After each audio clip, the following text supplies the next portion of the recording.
nakakaligtas ka na. Ito na ang iyong pangalawang Sang Tanong! Ito na nga.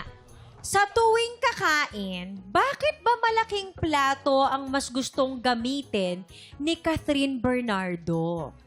A. Para may space para sa mga sausawan, kalamansi, sili, or letter B, para daw kasi hindi maghalo yung kanin sa ulam. Anong masasabi nyo? Ay, nako! Parang teacher. Alam yan. Ay, nako. Ikaw na. Jerry. Okay. Allen, ikwento mo na. Ito kasi yan. Hindi ko makakalimutan yan. Malaking plato. Malaking plato. Malaking plato kasi nasa shoot kami noon ng Oo. isang brand. Tapos yung mga plato, naroon Tapos lahat. maraming mga plato. Oo. Sobrang daming pagkain. Oo, Sabi, dami. Yun, no? kumakain kasi ako noon since lumaki ako sa probinsya. Ayun. Wala akong paki kung sama-sama yung mga pagkain. Pinagsasama-sama ko. Ayun. Pero napatingin ako kay Ate Catherine kasi nahiya ako. Ano? Kasi malaki yung plate niya kasi nakaayos yung mga food niya. Ayaw niya nagsasama-sama. Ayaw niya. nakaayos. Sabi ko, Kuya Jeric, di ba nakasama mo siya? Oo, nakasama ko rin siya. Ganun nga din. Ganun din. Ang laki parang isang batya yung plato eh. Batsa. Batsa. Para maglalabas siya. Hindi naman. Hindi naman. Kasi nga pinag-iwalay niya. Oh. Tapos pagkatapos nun, bigla niyang Kinuha yung plato. kinuha yung plato. Yun. Tapos ginawa niya, ginanito niya, ginawa niya. O tapos, Tapos kumuha siya ng Dark pin. Ayaw dark pin. Pagkatapos, Tapos hindi pa ito natapos. Di ba natapos? Pumunta pa siya ng dagat. Oh. Nag-skating siya sa dagat. Gamit ang niya yung plato. Grabe naman yun. Kaya pala. Ano masasabi mo, Lovely, sa mga pinagsasasabi nitong mga to? Nagsayang lang kayo ng oras. Oh, ayan. Pakinggan natin itong mga girls. Mukhang meron silang ibang gimmick dito. Ganito ang totoong nangyari. Lights, camera, action. Kumakain si Catherine Bernardo sa isang malaking plato. Ay, parang ginagaya tayo.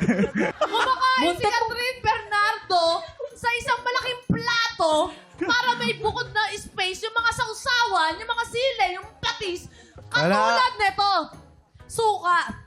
Ayan. Suka dito. Tapos magkakamay. And cut. Oh, ito na, Lovely. Grabe itong mga nangyayari sa paligid natin. Talagang litong-litong tayo sa mga isasagot. Anong masasabi mo? Anong sagot? A! Sorry. Ano ba yung A? Para nakahiwalay ang sausawan, kalamansi at sili. Or B, para hindi maghalo ang kanin sa ulam. B, para hindi maghalo ang kanin sa ulam. Ayaw ni Catherine ng sausawan. Siyempre. Bakit? Bakit? Secret. Bigyan mo kami ng clue. Secret lang. Okay, maganda yan. Okay. Mahusay magtago ng sikat. Malalaman natin! Kabog ba o sabog? Alamin natin in... 5, 4, 3, 2, 1. Ang galing! Napaka-professional.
Tropa, pinanood mo hanggang sa dulo itong video na to, very good ka! For more happy time, watch more TikTok Clock videos on our official social media pages and subscribe to GMA Network official YouTube channel.